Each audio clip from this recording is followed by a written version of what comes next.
इस कार्यक्रम के प्रायोजक हैं रोजगार डेवलपर्स। नमस्कार, आप देख रहे हैं पल्स 24 न्यूज में आपके साथ दिव्या बेन्यूली। वक्त हो चला है उत्तराखंड और उत्तर प्रदेश की खबरों का, लेकिन उससे पहले नजर डालते हैं हेडलाइंस पर। राजधानी देहरादून में मुख्यमंत्री वात्सल्य योजना के तहत 3 करोड़ 2 लाख रुपए लाभार्थियों के खातों में हुए वितरित। कैबिनेट मंत्री रेखा आर्या ने बेसहारा बच्चों को दिए सहायता राशि के चेक।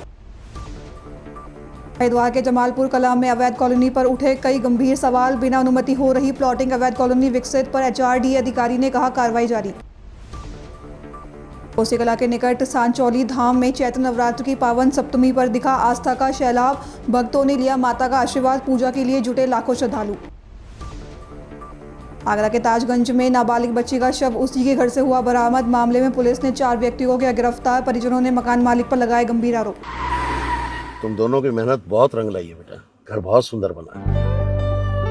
ये मेरे पापा का घर। पता है, देख तेरे पापा की नेम प्लेट अपने हाथों से लगाऊंगा। नेम प्लेट तो लग चुकी पापा।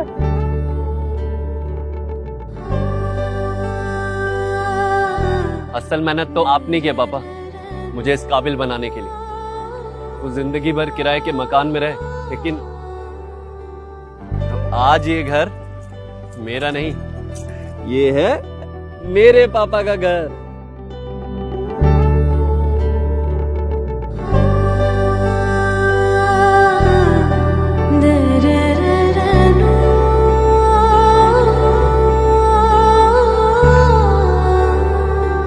उड़ान सपनों की, आंगन खुशियों का और साथ सकर्णी का।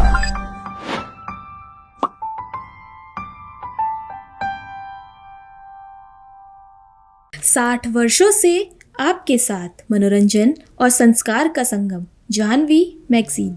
आइए अब देखते हैं खबरें विस्तार से। खबर देहरादून से है, जहां मंगलवार को उत्तराखंड की महिला सशक्तिकरण और बाल विकास मंत्री रेखा आर्या ने मुख्यमंत्री वात्सल्य योजना के तहत लाभार्थियों को बड़ी राशि वितरित की। बता दें, कैंप कार्यालय पर कुल 3 करोड़ 2 लाख रुपए से अधिक की धनराशि लाभार्थियों के खातों में सीधे जमा की गई। मंत्री रेखा आर्या ने बताया कि यह योजना 2020 के कोरोना महामारी में माता पिता खो चुके बेसहारा बच्चों के प्रति माह 3,000 रुपये की सहायता राशि प्रदान कर रही है। मंत्री रेखा आर्या ने कहा कि 21 साल की उम्र पूरी होने पर बालिकाओं के विवाह या लाभार्थी के रोजगार प्राप्त होने के बाद योजना से बाहर कर दिया जाता है। मुख्यमंत्री वात्सल्य योजना के अंतर्गत आज लगभग 5,057 बच्चों को उनके वात्सल्य का पैसा यानी कि 3,000 रुपये प्रति माह प्रति बच्चा जो स्वीकृत किया गया है, आज वो उनके खातों में डीबीटी की गई है। लगभग यह धनराशि 3 करोड़ 24 लाख के करीब यह धनराशि उनके खातों में डीबीटी की है। निश्चित रूप से इस धनराशि के प्राप्त होने के साथ में हमारे वात्सल्य के बच्चों को बहुत मदद हो जाती है और आर्थिक बहुत सहयोग हो जाता है।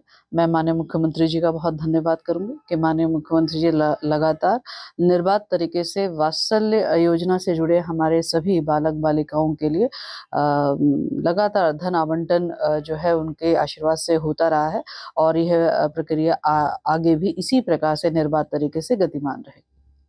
खबर हरिद्वार के ज्वालापुर से है, जहां हरिलोक कॉलोनी के पास प्रॉपर्टी डीलर द्वारा कथित तौर पर उत्तराखंड सिंचाई विभाग की जमीन पर अवैध कब्जा करने का मामला सामने आया है। बता दें, हरिद्वार से हमारे संवाददाता ने इस मामले की पड़ताल की और सिंचाई विभाग के अधिकारी से बातचीत भी की। और बड़ी बात यह है कि अधिकारी ने कैमरे के सामने बयान देने से इनकार कर दिया। बिना कैमरा रिकॉर्डिंग के अधिकारी ने बताया कि प्रॉपर्टी डीलर द्वारा कब्जा की गई जमीन वैध या अवैध, इसकी पुष्टि तहसीलदार से की जा सकती है। अब देखना यह होगा कि अगर मामला सच है तो अधिकारी कैमरे से क्यों बच रहे हैं। फिलहाल इस मामले की पड़ताल जारी है और प्रशासन से कार्रवाई की उम्मीद है। हरिद्वार के जमालपुर कलां में अवैध कॉलोनी को लेकर फिर सवाल उठे हैं। बता दें, कुछ लोगों ने जमीन को बिना अनुमति प्लॉटिंग कर कॉलोनी विकसित की है, जिसमें ना मूलभूत सुविधाएं हैं और ना ही वैध स्वीकृति। एचआरडीए के अधिकारी मनीष सिंह ने स्पष्ट बयान दिया कि प्रशासन इस मामले की जानकारी रखता है और आवश्यक कार्रवाई की जा रही है। लेकिन सवाल यह है कि एचआरडीए की कार्रवाई के बावजूद भी इस अवैध कॉलोनी पर रोक क्यों नहीं लग पा रहा है। अब देखना यह होगा कि प्रशासन इस मामले को कितनी गंभीरता से लेता है और भविष्य में कोई ठोस कदम उठाता है या नहीं। जानकारी दे रहे हैं कि जमालपुर कला में खसरा नंबर कोई 45 है, जिसपे कभी कोई अवैध रूप से कॉलोनी विकसित की जा रही थी, जिसको सील कर दिया गया था 2023-2024। अब आपका कहना है कि उसको खोल दिया गया। तो कोई भी अवैध कॉलोनी या अवैध निर्माण जब कभी सील होता है तो तो उसको रेगुलराइज करने के कुछ नियम होते हैं। जिसकी आप जानकारी दे रहे हैं उसकी जानकारी कराई जाएगी और ये भी पता किया जाएगा क्या उसका रेगुलराइजेशन हुआ, क्या उसको कंपाउंड किया गया, क्या उसका नक्शा पास हुआ, और जैसी स्थिति ज्ञात होगी उसकी के अनुसार कार्रवाई की जाएगी। हरिद्वार में द एडवेंट स्कूल में शिक्षकों के लिए एक विशेष पर्यावरण जागरूकता सत्र का आयोजन किया गया। इस सत्र का संचालन प्रसिद्ध पर्यावरण विशेषज्ञ डॉक्टर विनय सेठी ने किया, जिसमें उन्होंने गौरैया पक्षी के संरक्षण के महत्व पर जोर दिया। बता दें, डॉक्टर सेठी ने कहा कि गौरैया की घटती संख्या पूरे विश्व के लिए चिंता का विषय बन गई है। शहरीकरण, प्रदूषण और प्राकृतिक आवासों की कमी इसके तेजी से विलुप्त होने का कारण बन रही है। उन्होंने शिक्षकों से प्रेरित किया कि विद्यार्थियों को भी जागरूक करें और छोटे प्रयासों के माध्यम से पर्यावरण संरक्षण में योगदान दें। प्राचार्य श्वेता ने कहा कि गौरैया हमारी संस्कृति और प्रकृति का अभिन्न हिस्सा है, इसे बचाना हमारी सामूहिक जिम्मेदारी है। स्कूल प्रशासन ने भविष्य में ऐसे कार्यक्रम जारी रखने का संकल्प लिया। खबर उत्तर प्रदेश से है, जहां कोसी कला के निकट सांचौली धाम में चैत्र नवरात्र की पावन सप्तमी पर आस्था का अद्भुत जनसैलाब उमड़ा। लाखों श्रद्धालुओं ने माता के दर्शन कर जय माता दी के जयकारों से मंदिर प्रांगण गूंजामयान कर दिया। बता दें, माता के दर्शन कर कई भक्तों ने मंदिर में विशेष पूजा अर्चना की। दरअसल सुबह से ही मंदिर में लंबी कतारें लगी रही। श्रद्धालु परिवार और बच्चों के साथ माता के दरबार में अपनी मनोकामनाएं की पूर्ति के लिए पहुंचे। विशेष रूप से परिवार जिनकी कुल देवी मां सांचौली है, पूरे परिवार के साथ दर्शन करने आए। पुलिस प्रशासन ने पूरे गांव में सुरक्षा के पुख्ता इंतजाम किए और गर्मी को ध्यान में रखते हुए पानी की प्याऊ की व्यवस्था की गई, जिससे दूर दराज से आए श्रद्धालुओं को राहत मिल सके। कहा जाता है कि यह मंदिर द्वापर युग का है और मां सांचौली को रक्षा रानी की इष्ट देवी माना जाता है। कैबिनेट मंत्री लक्ष्मी नारायण चौधरी और क्षेत्रीय प्रतिनिधि व्यवस्थाओं में जुटे रहे।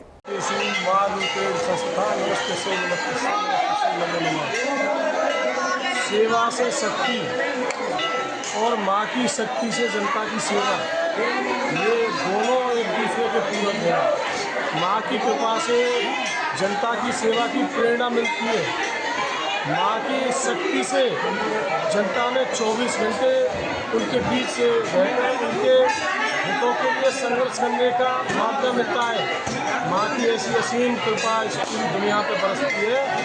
जो माँ की कृपा का पात्र बन जाता है उसका उद्धार हो जाता है।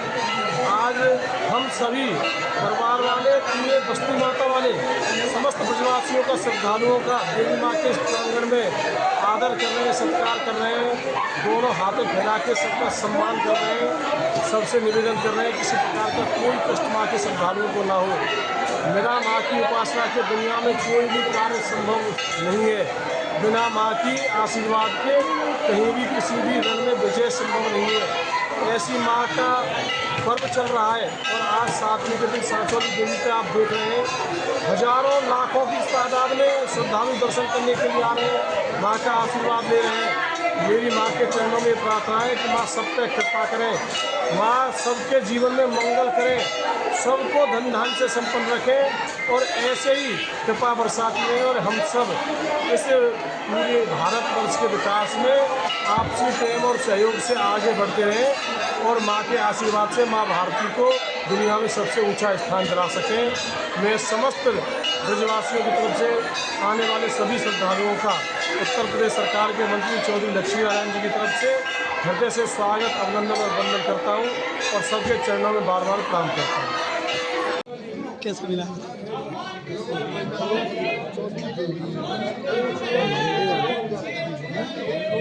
गाँव बसा से पहला इसका इतिहास द्वापर भगवान कृष्ण और राधा से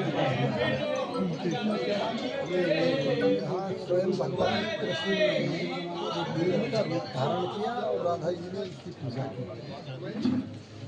तब से ही निरंतर, वैसे तो यहाँ 12 महीने 365 दिन श्रद्धालु आते हैं, लेकिन नवरात्रि में विशेष तौर से लाखों आदमी आता है, जिसमें पूरे भारत का ही आदमी लगभग आता है। आज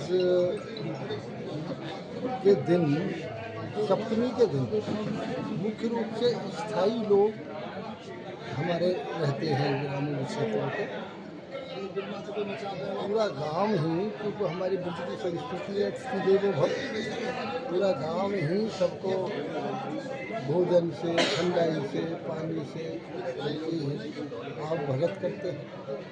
यहाँ हजारों आदमी आता है, मैं मेरा परिवार पूरा भगत में ही रहते हैं। बहुत शांति से मेला हो रहा है। ईश्वर की कृपा है कि कभी यहाँ कोई भी अकाल और अनहोनी देवी मैया की कृपा से कभी नहीं हुई। इसलिए यहाँ देवी मैया की बहुत मान्यता है। भव्य मंदिर है, भव्य तालाब बना हुआ है देवी का, जिसमें लोग स्नान करते हैं।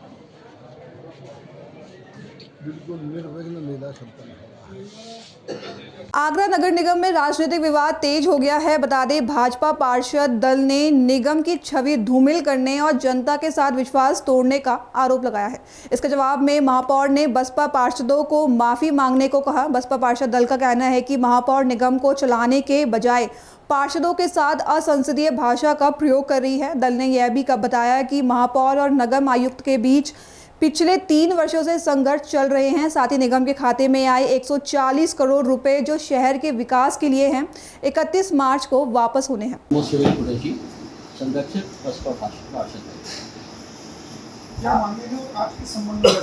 आज देखिए, हमारी सबसे विचित्र मांग ये है कि जिस तरीके से कल सदन में जिस तरीके से गुमराह किया गया माननीय पार्षदों को, ये एक निंदा का विषय और दुख का विषय। और हम ये चाहते हैं कि आगरा का विकास हो, और आगरा का विकास जैसा ताजमहल खूबसूरत है उसको लेके हो। लेकिन माननीय महापौर कहीं ना कहीं ऐसी नींद में सो रही है कि सदन कराना उनको आता नहीं है। ये अधिनियम हमारे सामने रखा है, और अधिनियम के अनुसार जो सदन होना चाहिए वो सदन उन्होंने आज तक नहीं कराया, और ना ही कार्यकारिणियाँ कराई। ये एक ऐसी व्यवस्था है कि जो मनमानी वाली व्यवस्था है। अगर महापौर अगर सख्त नहीं होंगी तो कहीं ना कहीं अधिकारी उसका फायदा उठाने का प्रयास करते हैं। तो हम इसका प्रबल विरोध करते हैं। और जो नगर निगम सदन कक्ष में हुआ, सदन नहीं हुआ, तो कक्ष में जो जिस तरीके का व्यवहार माननीय पार्षद जनों से किया गया वो अति संवेदनशील है। और उसके विरुद्ध जो है हम कोई ना कोई आंदोलन की रणनीति आगे तय करेंगे, और एक आंदोलन के रूप में इसको लेंगे। क्योंकि महापौर जो है अपनी हठधर्मिता पे कायम है। सदन के डाइस पे बैठ के ये कह रही है कि जब तक ये नगर आयुक्त रहेगा तो मैं तो कोई काम ही नहीं करूँगी। तो भैया, आप आगरा का नुकसान करने क्यों आई हैं? अगर ऐसा है तो आप घर बैठिए, इस्तीफा दीजिए। जनता के साथ आप जो है सुतेला व्यवहार क्यों करना चाहती हैं आगरा जी? आप जब अवार्ड मिलना होता है तो नगर आयुक्त जी के संग जाके फोटो भिजवाती हैं उस सदन में, और जब कोई बात होती है तो नगर आयुक्त जी से रूठती हैं, हटती हैं और मारमाड़ी हो जाती है। ये क्या तरीका है? ऐसा आप क्यों कर रहे हैं? ऐसा अनर्थ क्यों कर रहे हैं? नगर निगम में तो अगर कोई आज तक 34 महीने होने को आ गए और हमारा कार्यकाल समाप्ति की ओर है, उन्होंने आज तक कोई ऐसी मीटिंग नहीं बुलाई आगरा के पार्षदों को लेके, आगरा के और अच्छे नागरिकों को लेके जो आगरा के विकास की बात सोचते हैं कि भाई आगरा शहर के लिए क्या ऐसी नई योजना बनाई जाए जिससे आगरा का स्वर्णिम विकास हो और आगरा का नाम जो है सुनहरे शब्दों में लिखा जाए। वो चाहती नहीं है आगरा का विकास हो। आगरा के विकास के नाम पे किसी क्षेत्र में उन्होंने दौरा नहीं किया। आज अगर बरसात आने को है, क्या उन्होंने कितने दौरे किए? आप ही पूछ लीजिए उनसे, कितने दौरे किए? आगरा में जो है नालों की स्थिति क्या है, कूड़े की स्थिति क्या है? तो ये समस्या जवाबदेही जो है नगर आयुक्त जी की हो सकती है, लेकिन इसके जिम्मेदार, क्योंकि सबसे बड़ी इलेक्टेड उम्मीदवार आप थी और आप चुनाव जीत के आई, आप आगरा की महापौर बनी, ये आपके लिए सौभाग्य की बात थी। लेकिन आपने उस सौभाग्य को जो है मिट्टी में मिला दिया। जय हिंद, जय भारत। ये वर्तमान समय में आगरा नगर निगम के जो हालात चल रहे हैं उसके लिए हम लोग चिंतित हैं। शहर का विकास रुका हुआ है। माननीय महापौर जी और नगराज जी की गलतफहमी के कारण कहीं ना कहीं विकास अवरुद्ध हो रहा है। ऐसा नहीं है। क्या गलतफहमियां हैं जो इस बीच जो नगर निगम है, एक विषय जो है उसका चर्चा, मतलब हर जगह नगर निगम की चर्चा हो रही है? ऐसा महापौर जी के कथन से प्रतीत होता है, क्योंकि बयान उन्होंने नहीं दिए, सारे नगराज जी से बात नहीं हो पाई, ना वो बयान देने के सक्षम है, अधिकारी हैं। महापौर जी का कथन है कि मेरी बात नहीं मानी जाती, मेरी बात नहीं सुनी जाती। तो शायद हो सकता है, संभव है कुछ ऐसी बातें हों जो कि पूरी नहीं की जा सकती।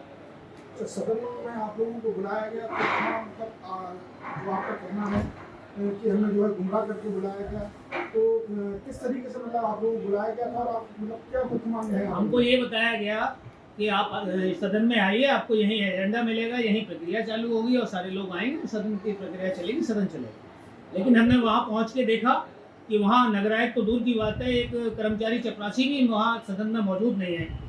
तो ऐसा लगा कि ये भारतीय जनता पार्टी की मीटिंग है और वहाँ जो वार्ता चालू हुई वो भारतीय जनता पार्टी की मीटिंग ही साबित हुई। और महापौर जी के गलत कथन को लेकर के जो उन्होंने विपक्ष के साथ जिन मर्यादाओं को तोड़ा, गलत शब्दों का प्रयोग किया, दुस्साहस जैसे शब्द का इस्तेमाल किया पार्षदों के साथ, उसको हमने सदन को वाकफ, सदन नहीं, उस भारतीय जनता पार्टी की मीटिंग जो साबित हुई उसको वाकफ उन्होंने खुद ही माना, सदन नहीं। आगे की रणनीति आप लोगों की क्या है? आगे की रणनीति ये है कि जो शहर का विकास कहीं जो रुका हुआ है, अवरुद्ध है, पार्षदों की जो समस्याएं फंसी हुई हैं इस लड़ाई के बीच में, जल्द से जल्द इसका ये लोग समाधान करें। डॉक्टर भीमराव अम्बेडकर जी की 14 अप्रैल की जयंती है, उसके विकास कार्य होने हैं, ये लोग जल्दी से उस कार्यों को कराएं। अगर ऐसे ही माहौल बनता रहा तो बुद्धि शुद्धि यज्ञ महापौर जी के लिए हम आगरा नगर निगम परिषद के अंदर ही करेंगे। मेरा नाम डॉक्टर गंगाराम महतो है, पार्षद दादूपुरा वार्ड नंबर 29 से हो। ताजमहल का जो पूर्वी गेट है उसके नियर में ही मेरा वार्ड है। क्या मांगे हैं आपकी और क्या कहना चाहेंगे? मांग यही है कि ये हमारा ताज विश्व धरोहर है, उसके पास में विकास कार्य होने चाहिए। जो हमारे मेयर को कई बार उसकी सूचना दी गई, लेटर भी दिए गए। पूरे क्षेत्र की स्थिति खराब है और ताज के आसपास में तो पहले से विकास करना चाहिए, क्योंकि देशों से लोग घूमने के लिए, भ्रमण करने के लिए आते हैं। तो क्षेत्र में काफ़ी स्थिति दयनीय है। उसके क्षेत्र के पास में ताजमहल की पूर्वी गेट के पास में एक क्षेत्र पड़ता है नगला पैमा गढ़ी गंका, जो उसका पहले जो मार्ग जो था, जो ताजमहल की पूर्वी गेट के किनारे से होकर के था। माननीय उच्चतम न्यायालय के आदेश अनुसार वो रास्ता बंद कर दिया गया। उसकी वजह से वहाँ के लोगों को आने जाने में बहुत दिक्कत होती है। कई बार ऐसी घटना हुई जिस तरीके से आग जलन, जो इसमें एक महिला एक जल के मर गए, समय से गाड़ियाँ वाड़ियाँ न पहुँच पाई। हम चाहते हैं कि वहाँ विकास के लिए इस तरीके से वहाँ पर एक वैकल्पिक रास्ता वहाँ के लिए मिले, उसके लिए प्रस्ताव दिए गए, प्रस्ताव पास भी हुआ दादूपुरा से होकर के, मगर उस पर अभी तक कोई काम नहीं हुआ। इसी तरीके से पूरे क्षेत्र का विकास रुका हुआ पड़ा है। हमारे 15वें वित्त आयोग के अनुसार 140 करोड़ के लगभग पैसा बकाया है गवर्नमेंट के, हमारे जो नगर निगम में। अभी तक वो हमारी मेयर साहबा उनको लगा नहीं पा रही है, क्षेत्र में विकास नहीं हो पा रहा है। उसकी वजह से सारी समस्या जैसी तैसी बनी हुई है। हम चाहते हैं कि वो काम ज़्यादा से ज़्यादा शहर का हो। माहौल है। आज की जो प्रेस वार्ता रखी गई है, ये परसों के दिन जो सदन में घटना हुई है उस विषय पर ये मीटिंग रखी गई है। जैसा कि उसको सदन बताया जा रहा था, माननीय महापौर जी ने अपने डायस पर बैठकर भी कहा था कि ये सदन नहीं है। जब महापौर जी ये कह चुकी हैं कि ये सदन नहीं है, तो ये निंदा प्रस्ताव किस तरीके का पास किया है? और प्रस्ताव तो हम तब मानेंगे जब मिनट्स, कहीं पर मिनट्स हों। बिना मिनट्स के कोई सदन नहीं होता, कोई प्रस्ताव नहीं होता। लेकिन माननीय महापौर जी कह रही हैं, आज के अखबार के माध्यम से हमने देखा है कि हमने निंदा प्रस्ताव पास करके माननीय मुख्यमंत्री जी को दे दिया है। अब ये तो चिट्ठियाँ वो बार बार लिखती हैं माननीय मुख्यमंत्री जी के लिए, और एक बार चिट्ठी लिखने के बाद शांत हो जाती हैं। पता नहीं तो नगर आयुक्त जी और महापौर जी में फिर चिट्ठी लिखने के बाद क्या बात हो जाती है, मामला शांत हो जाता है। तो ये तो इनका रूटीन काम है चिट्ठियाँ लिखना। अगर इसको ये प्रस्ताव कहती है तो हम लोग इसको बिल्कुल भी प्रस्ताव नहीं मानते। मेरा नाम रेखा भास्कर है, मैं पार्षद वार्ड 18 राजनगर से, एक नेता बसपा पार्षद है नगर निगम। क्या मांगे हैं आप लोगों की किस संबंध में प्रेस वार्ता ये प्रेस वार्ता हुई है जो 23 तारीख को जो एक बैठक ही होनी में, तो उसको सदन तो नहीं होनी, क्योंकि ना तो उसमें कोई अधिकारी थे, नहीं कोई एजेंडा था, तो वो सदन तो नहीं था, बैठक थी। तो बैठक में जिस तरीके की जो बातें हुई हैं, जो महापौर जी ने हम बसपा पार्षदों को जो अपमान किया है, उसको लेकर आज हम लोगों ने प्रेस वार्ता की है। इसमें हम बसपा पार्षदों की मुख्य मांग ये है कि शायद ये देश की 14 अप्रैल जो आने वाले हैं, आगामी 14 अप्रैल देश की सबसे बड़ी जयंती मानी जाती है, परम पूज्य बाबा साहब की, जहाँ इसमें महीने 2 महीने पहले ही विकास कार्य हो जाना चाहिए। लेकिन अभी तक महज 15 दिन रह गए हैं शेष, अभी तक कोई विकास कार्य हुआ नहीं है, ना कोई चालू हुआ है। ये आपसी मतभेद में नगर आयुक्त जी, महापौर जी जनता के कहीं ना कहीं नुकसान कर रहे हैं, माननीय पार्षदों का नुकसान कर रहे हैं। तो हम सभी बसपा पार्षद दल यही मांग करते हैं कि आगरा शहर में विकास कार्य हो जल्दी से जल्दी। धन्यवाद। खबर उत्तर प्रदेश के आगरा से है, जहां मंगलवार को ताजगंज थाना क्षेत्र से एक नाबालिग बच्ची के लापता होने की सूचना मिली थी। पुलिस ने तुरंत कार्रवाई करते हुए खोज अभियान शुरू किया और बीते बुधवार को बच्ची का शव उसी के घर से बरामद हुआ है, जहां वह किराए पर रहने वाले युवक सुनील के कमरे में रहती थी। परिजनों ने आरोपी और उसके परिवार पर गंभीर आरोप लगाए हैं। बता दें, पुलिस ने तत्परता दिखाते हुए 4 लोगों को हिरासत में लिया है और बच्ची के शव को पोस्टमार्टम के लिए मोर्चरी भेज दिया गया है। पुलिस ने साफ किया है कि बच्ची के शव के टुकड़े किए जाने की खबर पूरी तरह भ्रामक और असत्य है। पुलिस की टीमें घटना में संचालित साक्ष्यों के आधार पर अभियुक्त की गिरफ्तारी के लिए लगातार कार्रवाई कर रही है। नाम तुम्हारा? मेरा नाम दिनेश है। दिनेश, क्या हुआ था? मेरी बेटी को मार दिया है। कब आई हुई थी बेटी? मेरी 24 तारीख को घर दी थी। अच्छा। 3 तारीख को पढ़ने गई थी। किसने? सुनील नाम के लड़के ने। अच्छा। जिसने काट के इसमें ड्राम में डाल दिए। अच्छा। मुझे इंसाफ चाहिए, नहीं तो फांसी चाहिए। अच्छा। इसको मुझे आप कुछ नहीं कहना चाहता। आप बच्ची को ढूंढ रहे थे? ढूंढ रहे हैं हम, चारों तरफ ढूंढ रहे थे। हमें मिली नहीं थी लड़की नहीं गई। अच्छा। हमें तो बाद में वो 11 बजे पता भाई सीधे सामने देखी थी। तो अच्छा। हमें पता पड़ती है लड़की किसी नहीं है। वो हमारे संग ढूंढता रहा वो, और पूछ रहा हमसे लड़की मिल गई। अच्छा। और फिर वो 2 दिन से फरार है। फिर हमने शक हुआ था इसने कराया काम, फिर वो फरार है सर। लापता है। किराए पे रहता था? हाँ, किराए पे रहता था। हमने जो रखा नहीं था, हमने इसके पिताजी राखे थे। अच्छा। ये 6 महीने से रह रहा था, 1 साल से रह रहा था हमारे यहाँ। अच्छा। इसके पिताजी रह रहे थे, इसका नाम है वो वाला वो गरीबदास। अच्छा। इनकी बाप का नाम था, ठीक है, कुछ नाम मुझे ध्यान नहीं है। अच्छा। गरीबदास, क्या चाहते हैं आप? हमें वही इंसाफ चाहिए, फांसी चाहिए हमें। कुछ नहीं चाहिए।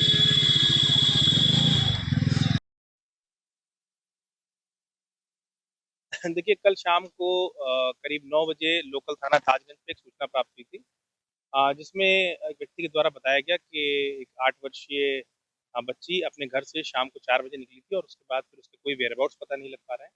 तत्काल स्थानीय पुलिस मौके पर पहुंची और मौके पर पहुंचने के बाद कल रात में ही एक 363 में एक मुकदमा पंजीकृत कर लिया गया था। पुलिस ने रात भर इस पर काम किया, पर रात में इस पर कोई सब्सटेंटिव कैमरे से हम लोगों को लीड नहीं मिल पाई थी। आज सुबह फिर सभी सीनियर अधिकारी मौके पर पहुंचे और मौके पर पहुंचने के बाद 10 टीमें लगातार उस बच्ची की तलाश कर रही थी। तलाश के क्रम में काफ़ी सारे संदिग्ध लोग भी मिले, जिनसे लगा कि ये बच्ची इनके साथ जा सकती है और ये उसके जानने वाले हो सकते हैं। उन सबसे लगातार पूछताछ चल रही थी। बच्ची को भी हम लोग तलाश कर रहे थे और रात में 8 बजे के आसपास उसी घर से पहली फ्लोर से, जहाँ पर उनका किराएदार जिसका नाम सुनील है, उसके कमरे से उस बच्ची का शव बरामद हुआ है। शव को पुलिस ने कब्जे में लेते हुए पीएम के लिए भेज दिया है। मौके पर शांति व्यवस्था कायम है और इसमें धाराओं को तरमीम करते हुए। सर, जो शव था वो किसी बोरे या कनस्तर में मिला है, किस में मिला है? जी, एक चूँकि छोटी बच्ची थी 8 साल की, तो शव एक 8 पर रखने वाले कनस्तर के अंदर था। उसको कब्जे में लेते हुए पीएम के लिए। सर, कोई निशान कुछ लग रहा है कि किस तरह से हत्या की गई? अब देखिए, ये पीएम के बाद ही असर्टेन हो पाएगा। प्रथम दृष्टया बॉडी पे ऐसे कोई चोट निशान नहीं। हरिद्वार से कानूनी विवाद की बड़ी खबर सामने आई है। बता दें, रोशनाबाद स्थित जिला एवं सत्र न्यायालय में 4 व्यक्ति पेशेवर जमानती के तौर पर जमानत लेने पेश हुए, लेकिन उनके खिलाफ गंभीर आरोप सामने आए। जांच में पता चला कि ये सभी व्यक्ति एक ही समय में अलग अलग मामलों में जमानत ले चुके हैं और अपने शपथ पत्र में इस बात का कोई उल्लेख नहीं किया। न्यायालय ने झूठा शपथ पत्र प्रस्तुत करने को गंभीर अपराध माना। थाना सिडकुल ने सभी आरोपियों को हिरासत में लिया है और उनके खिलाफ विधिक कार्रवाई असल में लाई जा रही है। अधिकारियों ने चेतावनी दी कि कानून के साथ छल करने वालों को किसी भी सूरत में बख्शा नहीं जाएगा। ये कल मुख्य न्यायिक मजिस्ट्रेट हरिद्वार, उनके द्वारा ये पुलिस को एक आदेशित किया गया था एक मुकदमा लिखने के लिए, जिसमें कि 4 लोगों के खिलाफ, जिसमें एक नरेश, कमलेश, नरेंद्र और उज्जवल कि ये सेम प्रॉपर्टी के कागज लगा के अलग अलग न्यायालयों में इनके द्वारा अलग अलग समय पे जमानत प्रार्थना पत्र दिए गए, जमानती बने, जिसमें कि झूठे ये प्रार्थना पत्र लगाकर उन्होंने जमानतें लिए लोगों की। इस संबंध में उन्होंने मुकदमा लिखने का आदेश किया, जो कि उनके पेशकार द्वारा एक तहरीर पे सिडकुल थाने में अंडर सेक्शन 229(1), 336(3), 318(4) BNS में दर्ज किया गया। और आज जब सुबह कोर्ट में पेश करने से पहले इनको सामुदायिक स्वास्थ्य केंद्र रोशनाबाद में जब मेडिकल के लेके गए तो वहाँ पे नरेश के द्वारा जो ड्यूटी में साथ में गए थे कर्मचारी उनके द्वारा बताया गया कि उसने हॉस्पिटल में बोला कि उसके पेट में दर्द है और फिर उसने बोला उसके चेस्ट में पेन है। फिर डॉक्टर्स ने उसका इलाज किया तो उसके बाद उसको फिर जिला अस्पताल के लिए रेफर किया गया, जहाँ पे जिला अस्पताल में फिर इनकी मृत्यु हुई। और चूंकि ये पुलिस अभिरक्षा में थे तो इसमें जो NHRC की गाइडलाइंस है उसके तहत जो माननीय जिला जज हैं उनको रिक्वेस्ट की गई और उसमें एक जुडिशियल मजिस्ट्रेट उनके द्वारा नियुक्त किए गए जिनके द्वारा की इंक्वेस्ट रिपोर्ट और लिखा पढ़ी की कार्रवाई की जा रही है। और इसके अतिरिक्त परिजनों के हम संपर्क में हैं और जो भी NHRC की SOP है अभिरक्षा में मृत्यु की उसको फॉलो करके अग्रिम कार्रवाई की जा रही है। अभी के लिए बस इतना ही। खबरों के लिए बने रहे पल्स 24 न्यूज के साथ। तब तक के लिए नमस्कार। इस कार्यक्रम के प्रायोजक थे रोजगार डेवलपर्स। तुम दोनों की मेहनत बहुत रंग लाई है बेटा, घर बहुत सुंदर बना है। ये मेरे पापा का घर। पता है, देख तेरे पापा की नेम प्लेट अपने हाथों से लगाऊंगा। नेम प्लेट तो लग चुकी पापा।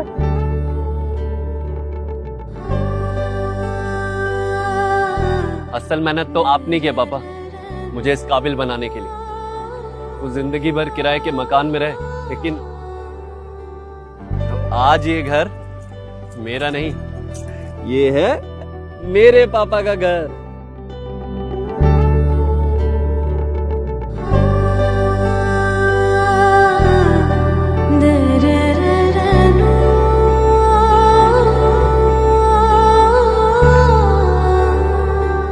उड़ान सपनों की, आंगन खुशियों का और साथ सकर्णी का।